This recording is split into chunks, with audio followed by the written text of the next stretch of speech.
Vous savez, en octobre 2019, quelque chose s'est produit dans une salle d'audience de Dallas qui, pourrait-on dire, a attiré l'attention du pays tout entier. Certains d'entre vous se souviennent peut-être de cette histoire. Que s'est-il passé? Eh bien, une ancienne policière hors service nommée Amber Geiger venait d'être reconnue coupable du meurtre d'un homme de 26 ans nommé Botham Jean. Que s'est-il passé? Eh bien, Botham était en fait assis dans son propre appartement. Lorsque Geiger, la policière hors service, est entrée par erreur dans l'appartement, elle a cru entrer chez elle, a pris peur et lui a tiré dessus accidentellement. Et maintenant, elle se tenait dans cette salle d'audience, attendant d'entendre sa sentence. Et pendant la partie du procès consacrée aux déclarations des victimes, le frère de Botham, son jeune frère de 18 ans, Brent, s'est approché du micro et tout le monde s'attendait à ce qu'il parle peut-être de la douleur qu'il ressentait, peut-être la colère qu'il éprouvait envers cette femme, peut-être tout ce que cette femme avait pris à leur famille. Et soit dit en passant, s'il l'avait fait, personne ne l'aurait blâmé pour cela. Mais au lieu de cela, Brent a regardé la femme qui avait tué son frère et a dit quelque chose que presque personne n'attendait. Il lui a dit qu'il lui pardonnait. Et ensuite, il a demandé quelque chose d'intéressant au juge. Il a demandé au juge, puis-je la prendre dans mes bras? Et le juge l'a autorisé. Alors ce jeune homme s'est levé, a traversé la salle d'audience et a serré dans ses bras la personne responsable de l'une des blessures les plus profondes de sa vie.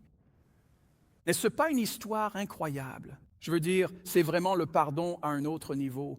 Parce que je ne sais pas pour vous, mais parfois je suis un peu mesquin avec mon pardon, car parfois j'ai du mal. Nous oublions les gens. Qui me volte ma place de parking chez Costco, n'est-ce pas? Ou qui passe devant vous à la caisse de l'épicerie? Vous avez déjà fait la queue, ils ouvrent une nouvelle caisse et le gars, 5 places derrière, il fonce à la première. Je me dis, « Hé mon pote, viens par ici. » Ça fait 10 minutes qu'on attend, non? Vous voyez de quoi je parle?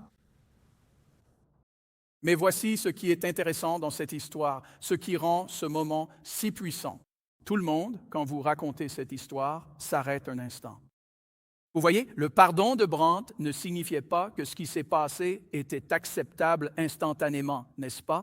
Il y avait tout de même des conséquences. Il y avait tout de même une condamnation. Il y avait tout de même une peine de prison. Le pardon, à ce moment-là, n'a pas effacé la justice qui devait être rendue. Mais voici ce que cela signifiait. Cela signifiait que ce jeune homme prenait la décision que ce que cette autre personne lui avait fait, à lui et à sa famille, ne déterminerait pas ce qui se passait en lui. Vous voyez, c'est là la clé, c'est là la leçon. Et finalement, je vous raconte cette histoire, car tôt ou tard, chacun d'entre nous dans cette salle, du premier au dernier rang, de gauche à droite, au balcon, vous tous qui nous regardez en ligne, maintenant ou plus tard, sur l'un de nos campus, chacun d'entre nous devra prendre cette décision. Parce que tôt ou tard, que vous le vouliez ou non, quelqu'un va vous blesser. Combien d'entre vous savent de quoi je parle? Ça arrivera. Ils pourraient vous trahir, mentir sur vous ou tenter de vous manipuler. Peut-être qu'ils vont se retourner contre vous. Et vous savez, ce qui devient particulièrement difficile, du moins c'est ce que j'ai appris dans ma vie, c'est quand il s'agit de quelqu'un en qui vous aviez confiance. Oui, c'est là que ça devient vraiment, vraiment difficile de gérer des personnes toxiques, n'est-ce pas? Parce que parfois, ces blessures les plus profondes ne viennent pas des ennemis extérieurs. Elles viennent des personnes qui avaient autrefois accès à votre cœur, à l'essence même de qui vous êtes. D'accord? Voilà le décor. Nous avons posé le contexte. Revenons à la Bible, car cela nous ramène à David dans notre parcours avec lui. Le week-end dernier, vous vous en souvenez peut-être, nous avons laissé David dans le premier livre de Samuel, chapitre 20 et 1, alors qu'il faisait ses adieux à son meilleur ami, Jonathan. Et il s'apprêtait à entrer dans une période appelée le désert pour quelques années. Mais en lisant le récit dans un Samuel 21, 22, 23, et maintenant au chapitre 24, vous vous rendez compte que le roi Saül, ne cesse de poursuivre David. Il se lance dans une véritable furie. Et au moment où nous arrivons à 1 Samuel, chapitre 24, qui sera notre étude aujourd'hui, la jalousie de Saül est devenue, pourrions-nous dire, une obsession. Il emmène 3000 soldats d'élite de son armée dans le désert pour traquer un seul homme, David. Quel était le crime de David? Qu'a-t-il fait à Saül? Et qu'a-t-il fait à la nation d'Israël? Eh bien, il a servi Saül fidèlement. Il a combattu pour Saül et a remporté des batailles formidables. Il a joué de la musique pour aider à apaiser l'âme de Saül. Il a honoré Saül continuellement et pour cela, Saül voulait la mort de David. Il n'a rien fait. Il n'a rien fait de mal. Mais ensuite, quelque chose d'extraordinaire se produit dans le premier livre de Samuel, au chapitre 24. Le voici. Prêt? David a l'opportunité de faire à Saül exactement ce que Saül essayait de lui faire. Maintenant, il va y avoir un verset clé. Je vois qu'il est apparu à l'écran un peu avant moi, mais ce n'est pas grave. Le verset clé que je veux que vous mémorisiez. Je ne vous demande pas de mémoriser beaucoup de versets bibliques, n'est-ce pas? Mais voici ce que je veux que vous mémorisiez, car ce passage va vous épargner une quantité énorme de souffrances émotionnelles à partir d'aujourd'hui. C'est 1 Samuel 24, verset 12. Je ne veux pas que vous reteniez les mots. Retenez simplement 1 Samuel 24, 12. Et voici comment vous allez vous en souvenir. Vous êtes prêts? Tout ce que vous avez à retenir, c'est 1 Samuel. La deuxième partie est facile, n'est-ce pas? 1 Samuel, 24 heures dans une journée, on déjeune à midi. Tout le monde a compris? Tout le monde peut s'en souvenir, n'est-ce pas? Alors dites-le avec moi. 1 Samuel 24. On déjeune à midi, voilà. 1 Samuel 24, 12. 24 heures par jour, on déjeune à midi. Tout le monde peut s'en souvenir, d'accord? Notez-le, gardez-le en tête. C'est votre verset. Voici ce que David dit à Saül. Maintenant, nous allons étudier cela dans quelques instants, mais je veux poser les bases, car c'est le fondement. Il dit à Saül, au milieu de cette discussion qu'ils vont avoir aujourd'hui, que le Seigneur juge entre nous, Saül. Nous avons un problème, n'est-ce pas? Tu veux me tuer? Ça ne me plaît pas. Je ne suis pas fan de cette situation, vous voyez? Tu dois arrêter de faire ça. Mais je ne vais pas te faire de mal. Je ne vais pas riposter, je ne cherche pas la vengeance. C'est crucial, car cela soulève une question majeure à laquelle nous serons tous confrontés. La voici à l'écran. Comment gérer quelqu'un qui continue de vous faire du mal sans devenir comme lui? Comment faire cela? Encore une fois, c'est important parce que vous ne pouvez pas contrôler la façon dont quelqu'un vous traite. Ce ne serait pas bien si nous pouvions le faire, ce ne serait pas génial. Nous ne pouvons pas le faire, mais vous pouvez décider de qui vous devenez à cause de cela. Alors, vous êtes prêts? Très bien, tournez-vous vers votre voisin et dites-lui, attachez vos ceintures. C'est parti, on entre dans le vif du sujet. Prenez vos notes, prêts? Très bien, premier point, notons-le. C'est parti. Ne laissez pas le dysfonctionnement de quelqu'un d'autre déterminer votre caractère. Ne laissez pas cela arriver. Combien d'entre vous savent que nous vivons dans un monde dysfonctionnel? Je pensais vivre dans une famille normale. Je croyais avoir grandi dans une famille normale avant de réaliser qu'elle était totalement dysfonctionnelle. Vous voyez le genre, non? Vous en avez une comme ça aussi, n'est-ce pas? Nous en avons tous une. Donc, chapitre 24, versets 1 à 4. Au moment où nous arrivons au chapitre 24, comme je l'ai dit un peu plus tôt, Saül est devenu complètement dérangé et obsédé par l'idée de trouver David. Voici ce qui est dit au verset 2. Saül choisit 3000 soldats d'élite parmi tout Israël et il partit à la recherche de David et de ses hommes. Techniquement, David avait aussi environ 600 hommes avec lui. Donc, c'était un ratio de 5 contre 1. 3000 soldats pour capturer un seul homme. Donc, à ce stade, nous pouvons dire sans risque qu'historiquement, Saül ne dirige pratiquement plus la nation d'Israël. Il ne fait que courir après David et cela fait quelques années qu'il agit ainsi. Alors pourquoi? À cause de sa jalousie envers David, n'est-ce pas? Parce que David gagnait en puissance, alors il était jaloux et c'est devenu une obsession. Et cette obsession a altéré le jugement personnel de Saül sur la façon de prendre les bonnes ou les mauvaises décisions dans ces moments-là. Je souligne cela parce que c'est la même chose qui peut nous arriver, à vous comme à moi. C'est ce que la colère non résolue peut faire. À terme, vous ne la contrôlez plus. C'est elle qui vous contrôle. Alors, revenons à l'histoire. Saül et son armée se sont rendus dans cet endroit appelé En-Gedi, où se trouve En-Gedi. Eh bien, c'est juste un peu à l'est de Jérusalem, en Israël. Vous pourriez vous y rendre aujourd'hui. C'est tout près de la mer Morte. C'est rempli de falaises escarpées, des ravins abrupts et beaucoup de grottes parsemées dans tout ce système.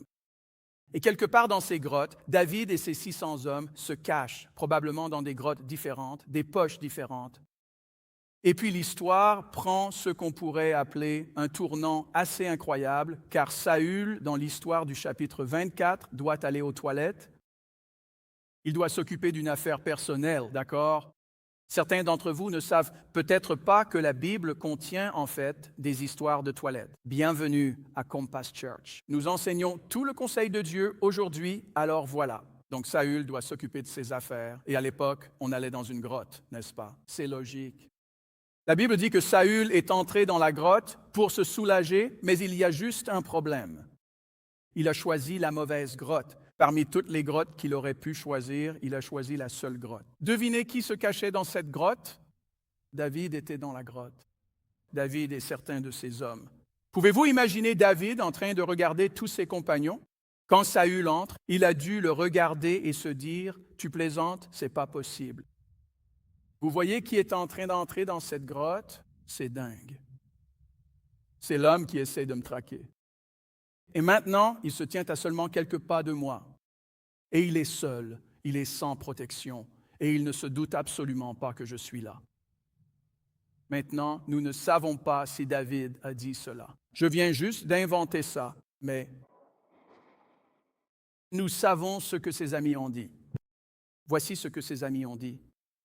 Les hommes de David ont murmuré à David, « David, c'était ton opportunité. » Ils disent à David, « Aujourd'hui, le Seigneur te dit, je vais certainement livrer ton ennemi entre tes mains. En d'autres termes, je le livre entre tes mains pour que tu en fasses ce que tu veux. » Remarquez ce qu'ils font.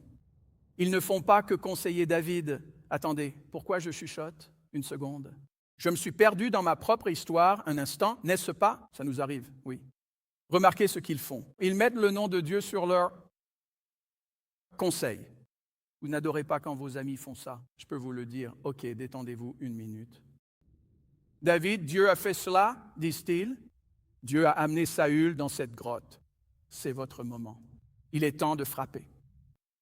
Et je vous fais remarquer ceci à vous et à moi, parce que si nous ne faisons pas attention, vous savez ce qui arrive? Nous faisons exactement la même chose.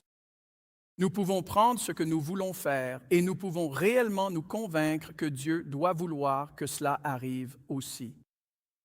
C'est ce que nous faisons. Mais écoutez, toute opportunité n'est pas une mission venant de Dieu. N'est-ce pas? Pas toute opportunité. Ce n'est pas parce que vous pouvez faire quelque chose à quelqu'un que vous devriez le faire. David a toutes les raisons humaines de se venger en ce moment. Pourquoi? Saül, jusqu'à présent, a menti à son sujet. Saül lui a lancé des lances. Saül l'a chassé de chez lui. Saül l'a séparé de sa nouvelle femme. Sa femme est son meilleur ami et il l'a traqué à travers le désert ces 2 dernières années. Si quelqu'un pouvait dire que cet homme mérite son dû, David aurait pu le dire. Il aurait pu facilement adopter cette posture. Mais voici ce que David doit décider. David doit décider. Le caractère de Saül déterminera-t-il le caractère de David? Voyez-vous, le fait d'être maltraité par quelqu'un ne vous donne jamais, ni à moi, la permission de devenir ce qui nous a maltraités. Laissez-moi formuler les choses ainsi. Quelqu'un peut mentir à votre sujet. Vous n'êtes pas obligé de mentir en retour, n'est-ce pas? Quelqu'un peut médire de vous. Vous n'êtes pas obligé de médire en retour. Quelqu'un peut devenir amer, mais vous n'êtes pas obligé de devenir amer. Quelqu'un peut perdre son intégrité, mais vous n'êtes pas obligé de perdre la vôtre. Vous n'êtes pas obligé de devenir comme eux. Voyez-vous, le comportement de Saül, en fin de compte, devant Dieu, est la responsabilité de Saül. Et de même, la réponse de David est la responsabilité de David. Et il en va de même pour vous et pour moi. Il en va de même pour nous. Encore une fois, vous ne pouvez pas toujours contrôler ce que quelqu'un dit à votre sujet. Ce serait bien, non? On pourrait implanter une puce IA dans la tête de chacun. Il pourrait vous programmer pour faire ce que je veux, mais quand il vous implante une puce pour vous contrôler, ça devient bizarre, non? Vous ne pouvez pas laisser faire ça. On ne peut pas contrôler les actions d'autrui. Vous ne pouvez pas contrôler ce qu'ils pensent de vous, mais vous pouvez contrôler si leur dysfonctionnement se reproduit en vous. Alors, reprenons le point numéro 1. Ne laissez pas le dysfonctionnement de quelqu'un d'autre déterminer votre caractère. Parce que parfois, mon ami, la plus grande épreuve n'est pas ce que quelqu'un vous fait. C'est ce que leur comportement fait ressortir en vous. Maintenant, nous allons avancer dans l'histoire car David est sur le point de découvrir cela. Même lorsque vous ne ripostez pas, vous devrez tout de même apprendre à écouter attentivement ce qui se passe au fond de votre cœur. C'est le point numéro 2. Nous examinons les versets 4 à 7. Nous devons apprendre à écouter quand votre conscience vous dit de faire quoi? Vous dit d'arrêter. C'est exact. Alors, revenons à l'histoire. David s'approche de Saül dans l'obscurité de la grotte. La Bible dit au verset 4 que David s'est avancé furtivement. Et ensuite, il a coupé un morceau de l'ourlet du manteau de Saül. C'est un peu étrange, n'est-ce pas? Maintenant, rappelez-vous, Saül ne sait pas que David est là. David aurait pu facilement le tuer. Au lieu de cela, il coupe un morceau de son manteau. Donc, comparé à tout ce que Saül a fait subir à David, cela semble assez inoffensif, n'est-ce pas? Saül a lancé des lances sur David. David a endommagé sa garde-robe, n'est-ce pas? Ce ne sont pas exactement des offenses équivalentes. Mais ensuite, il se passe quelque chose qui nous en dit long sur ce gars, David. J'aime ses études de caractère, beaucoup sur son cœur. La Bible dit au verset 5, « Mais alors, la conscience de David commença à le travailler. » Pourquoi? Parce qu'il avait coupé le manteau de Saül. Sa conscience le travaillait. Pourquoi? David n'a pas tué Saül. Il n'a pas blessé Saül. Il n'a même pas encore confronté Saül. Il ne lui a même pas encore parlé. Mais quelque chose en lui, David se dit, « Tu sais quoi, mon vieux? Ce n'était pas bien. Tu es allé trop loin. » Et je pense que c'est l'une des raisons pour lesquelles David est décrit dans la Bible comme un homme selon le cœur de Dieu. Et encore une fois, ce n'est pas parce que David ne fait jamais d'erreur dans sa vie. Nous allons découvrir au cours des prochaines semaines que David fait beaucoup de choses terriblement mal dans sa vie, surtout à mesure qu'il vieillit. Mais plutôt parce que David avait toujours un cœur que Dieu pouvait corrigé par Dieu. Alors écoutez, un cœur selon Dieu ne cherche pas à savoir jusqu'où il peut aller sans conséquence. Il veut simplement savoir ce qui honore Dieu dans les décisions relationnelles que nous devons prendre. Et encore une fois, il y a une grande différence. Vous voyez, nous aimons poser des questions comme, eh bien, est-ce que je peux faire ça? Est-ce que je peux m'en tirer comme ça? Est-ce que j'ai le droit de dire ça? Ai-je le droit de répondre de cette manière? Mais voyez-vous, un disciple de Jésus doit apprendre à poser de meilleures questions. Par exemple, cette réponse que je m'apprête à donner, est-ce qu'elle honore Dieu? Est-ce que cela va honorer Dieu? Voyez, David dit à ses hommes dans le verset suivant, le verset 6, que l'Éternel me garde de commettre une telle action contre mon Seigneur, le roi. Je ne devrais pas m'attaquer à celui que le Seigneur a oint, car le Seigneur lui-même l'a choisi. Encore une fois, juste une petite parenthèse, David ne dit pas que le comportement de Saül jusqu'à présent est acceptable. Saül a clairement tort. Saül est clairement dangereux.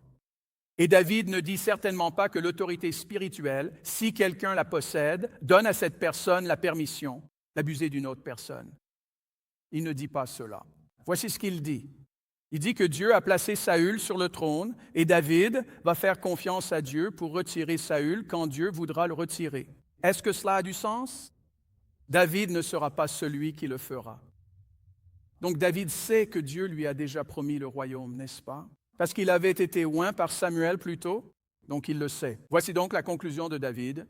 Il a conclu que je n'ai pas besoin de pécher pour obtenir ce que Dieu m'a promis dans ma vie. Laissez-moi répéter cela. Vous n'avez pas besoin de pécher pour obtenir ce que Dieu vous a promis dans votre vie. C'est puissant. C'est un excellent point d'application. Parce que parfois, comme je l'ai dit un peu plus tôt, nous sommes tous convaincus, n'est-ce pas? Un peu de raisonnement circulaire. Des amis autour de nous qui nous le disent, nous finissons par être convaincus d'avoir raison et nous cessons de nous demander si notre réponse est la bonne.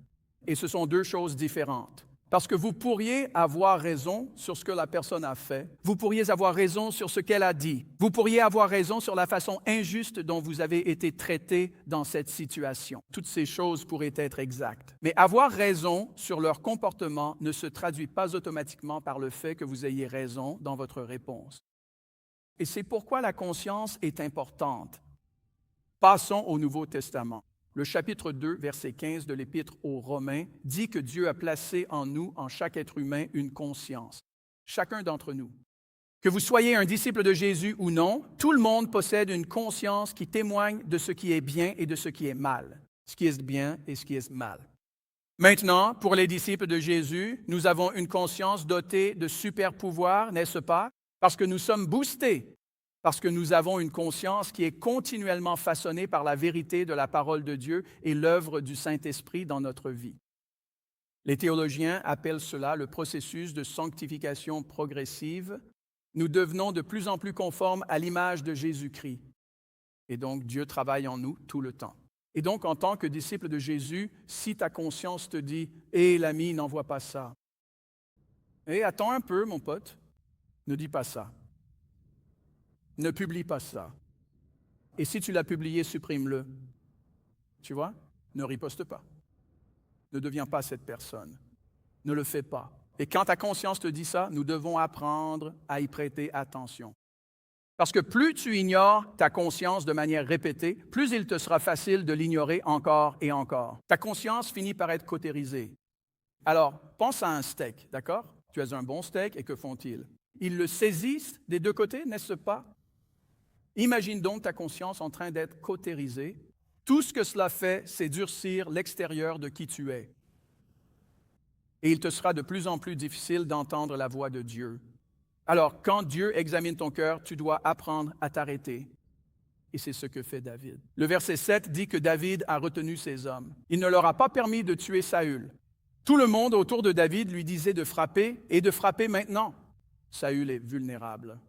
Va chercher ta vengeance. Réprouve.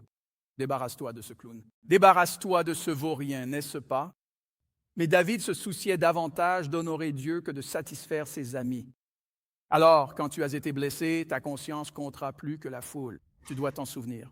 Remarquez que David s'abstient de se venger, mais ce que nous allons apprendre ensuite, c'est qu'il ne fait pas semblant de croire que Saül est soudainement devenu inoffensif. Et encore une fois, cette distinction va avoir son importance, car ensuite nous allons apprendre que le pardon et l'accès ne sont pas la même chose. Passons au point numéro 3. Nous allons étudier les versets 8 à 15. Ce sera un point vraiment clé. Cela va être très vivifiant et libérateur pour beaucoup d'entre vous ici aujourd'hui, d'accord?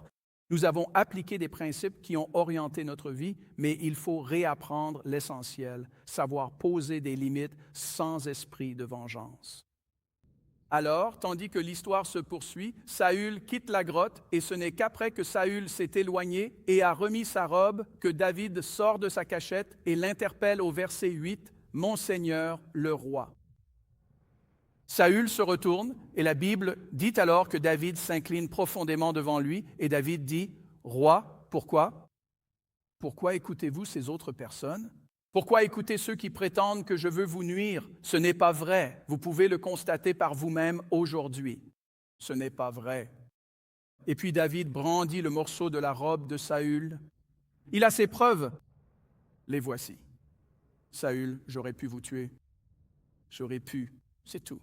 J'étais assez près pour vous toucher. Mais je ne l'ai pas fait. Et David essaie d'être respectueux, n'est-ce pas? Mais il est aussi très direct. Il ne fait pas semblant que tout va bien. Il ne minimise pas ce que Saül lui a fait subir au fil des années. Il ne dit pas « Ah, ne vous inquiétez pas pour ça, roi. Peut-être ai-je simplement mal interprété ces lances qui volèrent par ici et qui me frôlèrent la tête. Vous savez, et ne vous en faites pas. Oublions le passé. » Non, David dit la vérité. Et c'est là que nous devons comprendre quelque chose d'important sur la façon de traiter avec des personnes difficiles. Vous voyez, le pardon ne nécessite pas un accès illimité à votre vie. Et parfois, les chrétiens se méprennent sur ce point. Maintenant, ça ne me dérange pas d'être un peu transparent avec vous aujourd'hui. Ça vous va? Certains d'entre vous connaissent mes origines familiales, mon histoire, et vous savez que dans ma famille, nous avons malheureusement dû faire face à des problèmes d'addiction.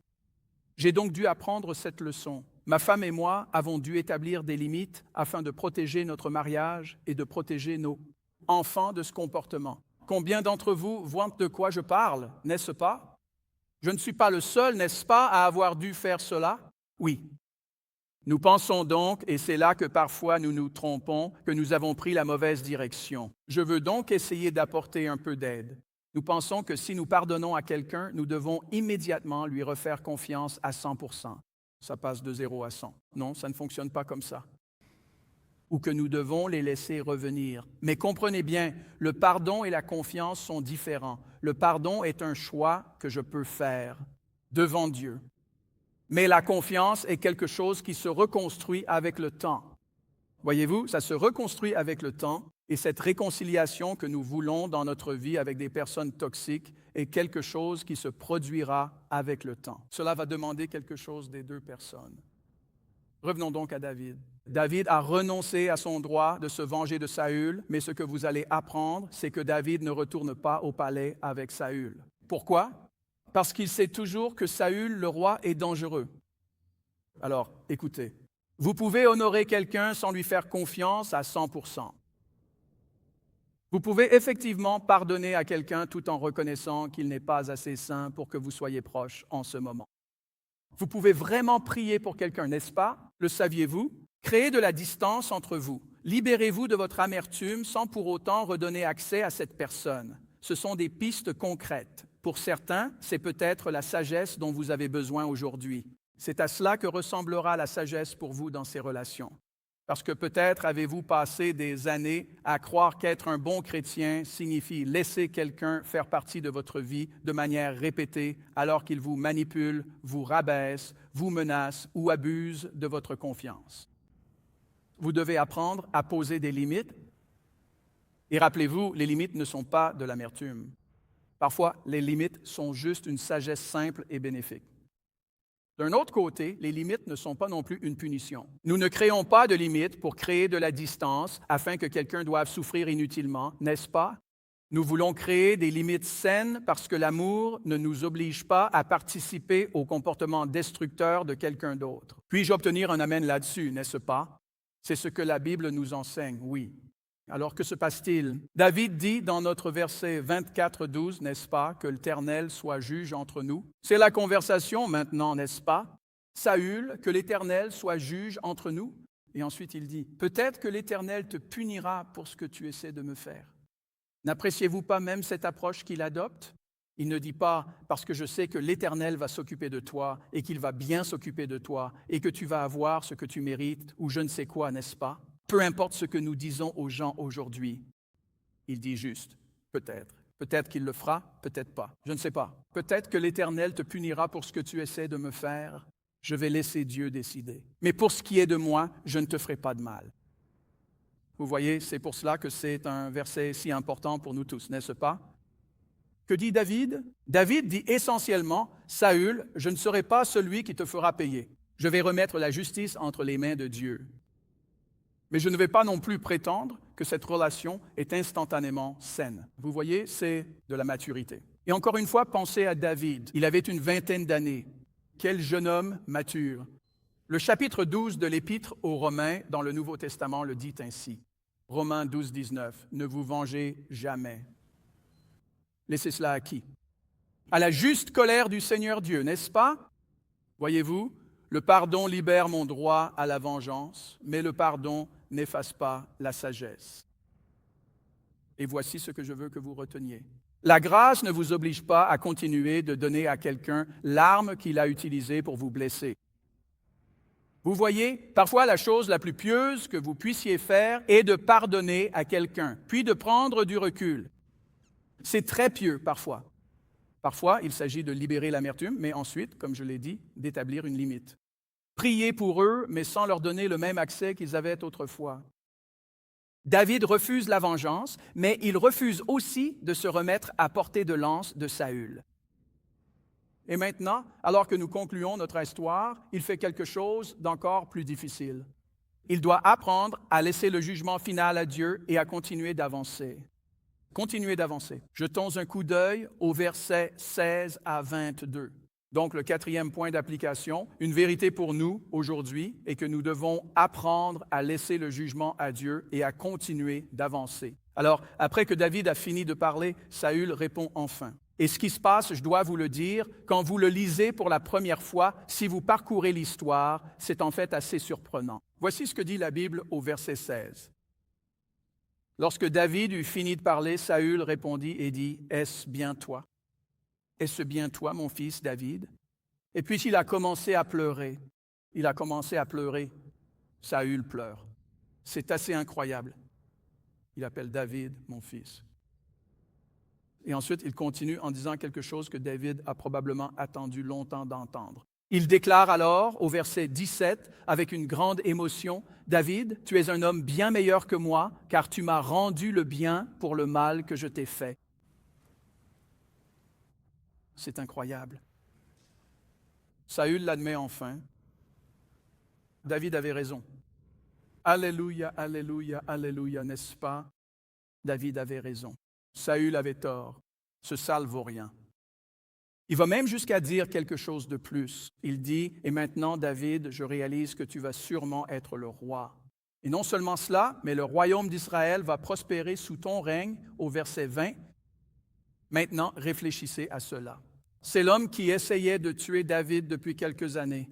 Et maintenant, il admet que David finira par monter sur le trône.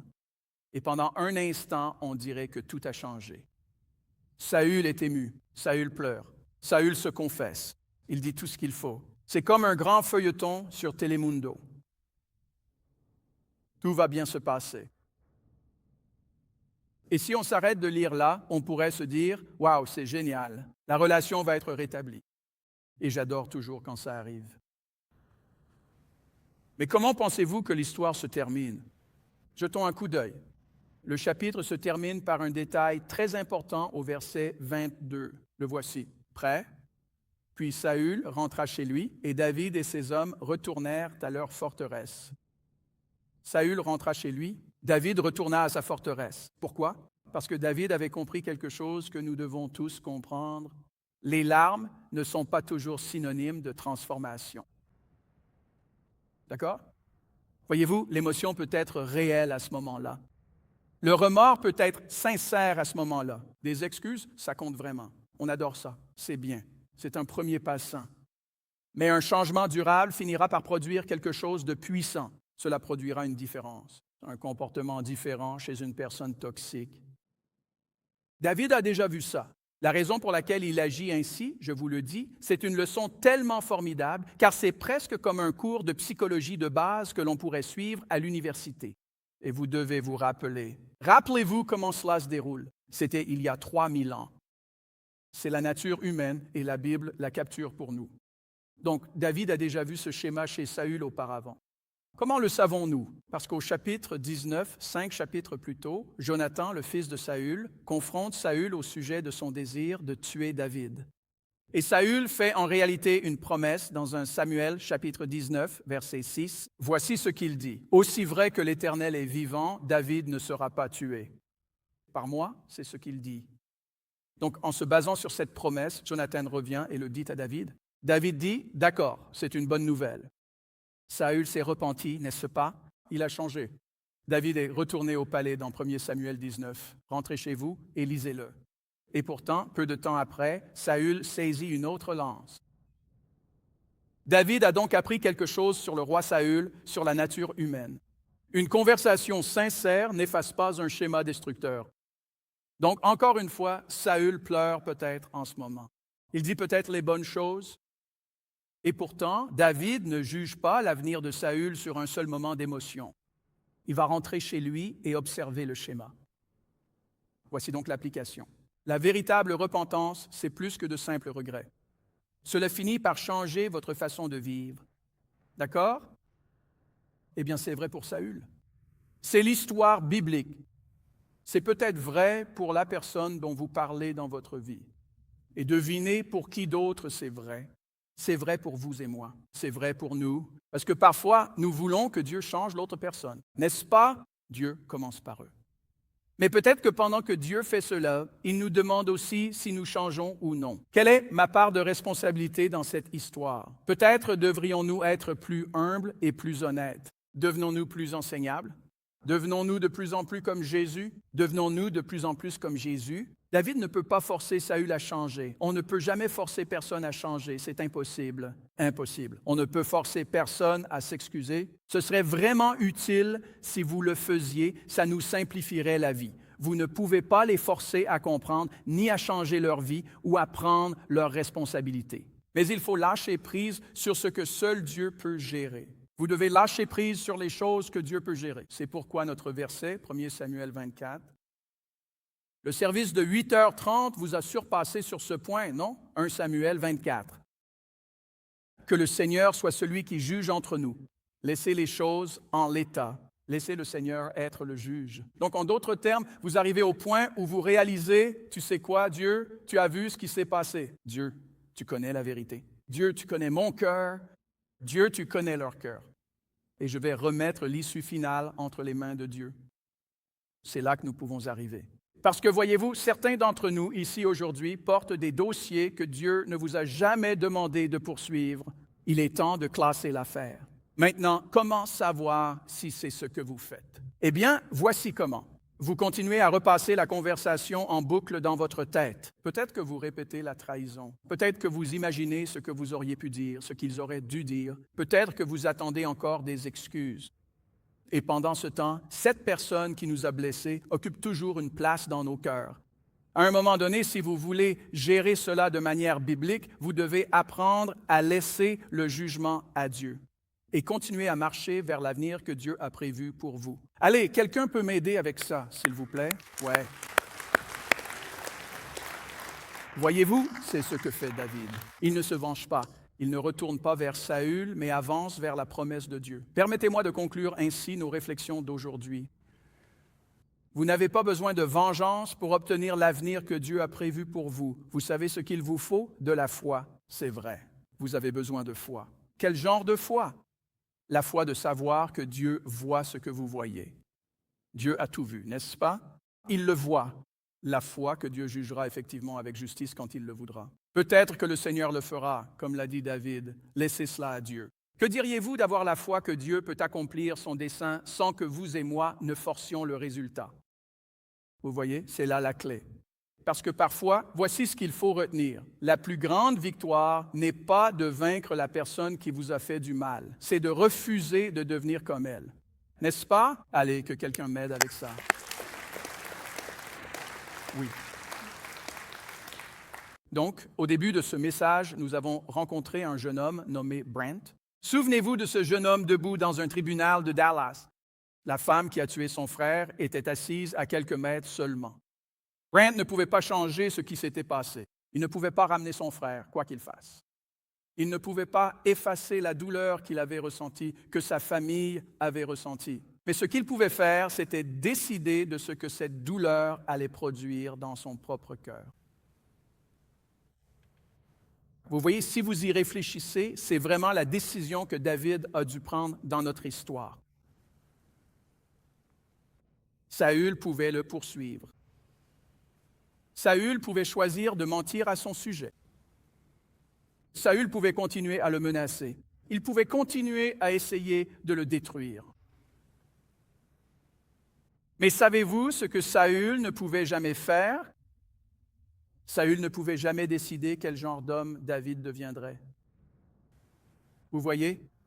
La personne qui vous a fait du mal ne le peut pas non plus.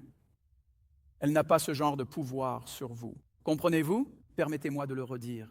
Ils n'ont pas ce genre de pouvoir sur vous. Ils ne peuvent pas décider si vous devenez amer. Ils n'ont pas ce genre de pouvoir. Ils ne peuvent pas décider si vous perdez votre intégrité. Ils ne peuvent pas décider si vous passerez le reste de votre vie en colère. Vous avez ce genre de pouvoir. Ils sont impuissants dans votre vie. Alors, peut-être avez-vous besoin de poser des limites, de prendre du recul ou d'arrêter de laisser quelqu'un vous blesser ainsi. Mais vous n'êtes pas obligé de porter la vengeance dans votre cœur. Quel est notre verset clé? 1 Samuel 24. Le voici. Que l'Éternel soit juge entre nous, mais je ne te ferai jamais de mal. C'est cela, un cœur selon Dieu. C'est le thème de toute la série. David, un cœur selon Dieu. C'est ainsi qu'on a un cœur selon Dieu. Pas un cœur qui ignore les méfaits, ni qui balaie tout sous le tapis, pas un cœur qui fait semblant, mais un cœur qui dit simplement « Dieu, tu as vu cela. Dieu, tu connais la vérité et je vais m'en remettre à toi pour la justice. » Et vous savez ce que je vais faire? Je vais continuer à avancer. Continuer à avancer. Voilà, c'est ça l'histoire. Et c'est une histoire formidable, car elle s'est déroulée 1000 ans avant Jésus. 1000 ans. Ce qui est frappant avec l'Ancien Testament, c'est que beaucoup de chrétiens ne le lisent plus, pensant qu'il est trop vieux. Mais quand vous ne lisez pas l'Ancien Testament, vous manquez beaucoup de choses, car l'Ancien Testament est conçu pour nous orienter vers Jésus. Et cette histoire de David nous renvoie en fait à quelqu'un d'encore plus grand. Elle nous renvoie à Jésus. Car des siècles plus tard, 1000 ans plus tard, c'est Jésus qui allait être trahi. C'est Jésus qui allait être faussement accusé, moqué, battu et cloué sur une croix par sa propre création. Imaginez un peu. Et comment a-t-il géré cela? 1 Pierre 2,23 dit que Jésus n'a pas riposté lorsqu'il a été insulté et il n'a pas non plus menacé de se venger lorsqu'il a souffert sur la croix. Il a remis sa cause entre les mains de Dieu qui juge toujours avec justice. Voyez-vous, Jésus n'est pas devenu comme les personnes qui lui ont fait du mal. Et parce que Jésus est mort et ressuscité et que nous avons la puissance de la résurrection à notre disposition et que vous êtes un disciple de Jésus et qu'il vit en vous, devinez quoi? Il peut aussi changer ce que la blessure produit en vous. Il peut le faire. Il possède ce genre de puissance. Alors, si vous êtes disciple de Jésus, comme je l'ai dit, peut-être avez-vous besoin de laisser partir quelqu'un, de pardonner, d'établir des limites saines ou d'arrêter de ressasser cette affaire qui, en fin de compte, appartient à Dieu. Si vous êtes prêts, joignez-vous à moi pour clore ce moment par la prière. Inclinons la tête et fermons les yeux un instant. Père, merci infiniment pour ton amour, ta grâce et ta miséricorde. Merci Seigneur de voir ce que nous ne pouvons pas toujours réparer, toutes ces relations dans nos vies. Tu connais chaque blessure, tu connais chaque trahison, toutes les relations brisées, chaque conversation dont nous aurions souhaité qu'elle se déroule différemment. Aujourd'hui, aide-nous à lâcher ce que nous avons porté. Dieu protège nos cœurs pour qu'ils ne deviennent pas comme les personnes qui nous ont blessés. Aide-nous à réagir d'une manière qui t'honore et donne-nous la foi de croire en cela. Tu vois toute l'histoire du début à la fin, du commencement à la conclusion, dans les moindres détails. Tu en as fait partie. Aide-nous à devenir des hommes et des femmes selon ton cœur. Et maintenant, alors que nous poursuivons ce temps de prière, la tête inclinée et les yeux fermés, certains d'entre vous sont peut-être ici aujourd'hui. Et vous réalisez qu'avant de pouvoir libérer quelqu'un d'autre, vous devez recevoir la grâce que Jésus vous offre. Vous n'avez jamais invité Jésus-Christ dans votre vie pour qu'il soit votre Sauveur et Seigneur. Faites-le dès aujourd'hui, tout commence ici. Jésus est mort pour vos péchés et est ressuscité 3 jours plus tard. Vous pouvez commencer cette relation avec lui dès aujourd'hui. Si vous êtes prêts, je vais nous guider dans une prière simple. Prions ensemble à voix haute. Je vais commencer. Vous pouvez me suivre. Ensemble, prions tous simplement, car personne n'a besoin de prier seul. Répétez simplement après moi. Disons simplement ceci. Jésus, aujourd'hui, je te demande de me pardonner. Je sais que j'ai péché et que je ne peux pas me sauver moi-même. Je crois que tu es mort sur la croix pour mes péchés. Je crois que tu es ressuscité. Donne-moi un cœur nouveau et un nouveau départ. Sois mon Sauveur et mon Seigneur. Aide-moi à te suivre. Merci de m'aimer. Merci de me pardonner. Et merci de faire de moi une nouvelle personne.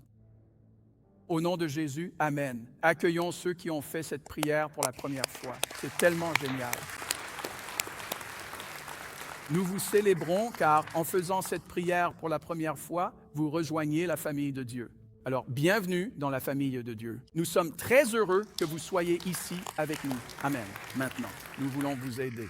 Nous terminons bientôt avec la bénédiction. Après le service, rejoignez nos bénévoles dans le hall si vous avez prié pour la première fois. Dites-leur que vous avez prié avec moi. Ils vous offriront une Bible pour bien commencer. Envoyez Jésus par SMS au 316 737 8000, 33 777. Faites cela pour confirmer votre prière. Je prierai pour vous cette semaine et vous offre une appli biblique gratuite avec un plan de lecture pour commencer votre relation avec Jésus dès aujourd'hui. Ça vous va? J'ai quelque chose pour vous tous. Attends, prêt? Quand j'étais pasteur de jeunesse, j'aimais toujours faire des sermons illustrés et donner aux gens des leçons par l'objet. J'en ai une pour vous. Qu'en dites-vous? En partant aujourd'hui, je veux que vous preniez un morceau de la robe de Saül. D'accord? Le voici. Nous avons 2000 ou 2500 morceaux de tissu là-bas. Alors tout le monde, prenez-en un.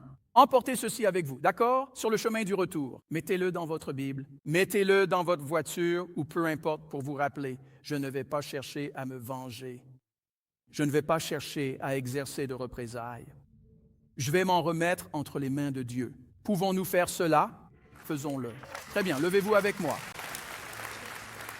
Recevons la bénédiction. Père, merci encore pour ton amour envers nous. Merci, Seigneur, d'avoir préservé ces leçons dans ta Bible, ces occasions uniques d'apprendre et de grandir pour devenir davantage semblables à Jésus. Que la grâce du Seigneur Jésus, l'amour de Dieu et la communion de l'Esprit soient avec vous tous. Soyez avec vous tous. Au nom de Jésus, Amen. Que Dieu vous garde. Bon dimanche à tous. À la semaine prochaine.